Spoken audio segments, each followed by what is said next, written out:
अखिल coat ब्रह्मांड नायक श्री कृष्ण यानी पूरे ब्रह्मांड के स्वामी हैं बाल गोपाल, लेकिन उनके जीवन की अनेक घटनाएं 8 अंक से प्रभावित रहीं। अंकों का हमारे जीवन पर बहुत प्रभाव होता है। अंक ज्योतिष के मुताबिक हर अंक का अपना स्वामी होता है। 8 अंक के स्वामी शनिदेव हैं। शनिदेव भगवान कृष्ण को अपना इष्ट देव मानते हैं। श्री कृष्ण जी के जीवन में भी 8 अंक का विशेष प्रभाव रहा। उनके जीवन की अनेक और महत्वपूर्ण घटनाएं 8 अंक से जुड़ी रही। इस वीडियो में हम आपको बताएंगे श्री कृष्ण जी के जीवन की वो विशेष घटनाएं जो 8 अंक से जुड़ती हैं। भगवान कृष्ण के जन्म से लेकर उनके अपने धाम को लौटने तक 8 अंक उनसे जुड़ा रहा। पूरे जीवन में कहीं न कहीं 8 अंक से उनका नाता बना रहा।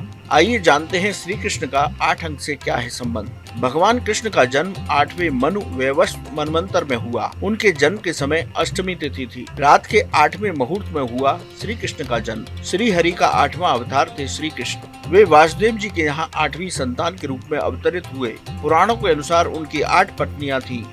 रुक्मणी, जाम्बती, सत्यभामा, मित्रविंदा, सत्या, लक्ष्मणा और कालिंदी। श्री कृष्ण जी की 16,100 रानियां थीं, जिनका योग 8 आता है। भगवत गीता के 8वें अध्याय का 8वां श्लोक बहुत महत्वपूर्ण है। श्री कृष्ण जी ने धरती पर 125 साल जीवन जिया, इसका योग 8 होता है। शास्त्रों के मुताबिक भगवान कृष्ण के 8 प्रिय मित्र थे। पुराणों के अनुसार उनके 8 शत्रु थे। भगवान कृष्ण के 8 भाई थे। श्री कृष्ण जी की 8 सखियां थीं। भगवान कृष्ण के 8 प्रमुख नाम हैं। भगवान कृष्ण को 8 वस्तुएं बहुत प्रिय है। 8 अंक शनिदेव का है। शनिदेव अपना इष्ट देव श्री कृष्ण जी को मानते हैं। भगवान कृष्ण के जीवन की इन घटनाओं से पता चलता है कि उनका और 8 अंक का गहरा नाता है।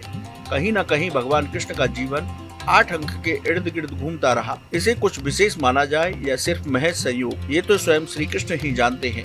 लेकिन अंक शास्त्र के मुताबिक 8 अंक के स्वामी शनि देव हैं। शनि को न्याय का देवता माना जाता है, इसलिए इस अंक के प्रभाव के मुताबिक भगवान कृष्ण हमेशा सत्य के साथ खड़े रहे। सत्य की विजय के लिए उन्होंने अपना जीवन समर्पित कर दिया। अपने जीवन में उन्होंने हमेशा निष्पक्ष होकर न्याय किया। शनिदेव की तरह ही हमेशा गरीब और असहाय लोगों की मदद के लिए भगवान सबसे पहले आगे आए। उन्होंने पूरी सृष्टि को यह संदेश दिया कि हमेशा गरीब और असहाय लोगों की मदद करो, सत्य के साथ जीवन को जियो, सत्य की हमेशा विजय होगी।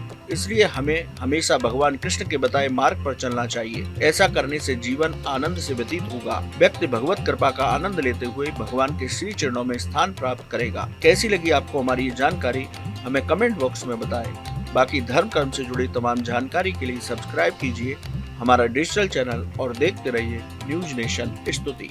न्यूज नेशन अब व्हाट्सएप पर खबरों की ताजा अपडेट के लिए न्यूज नेशन के इस QR कोड को स्कैन करें।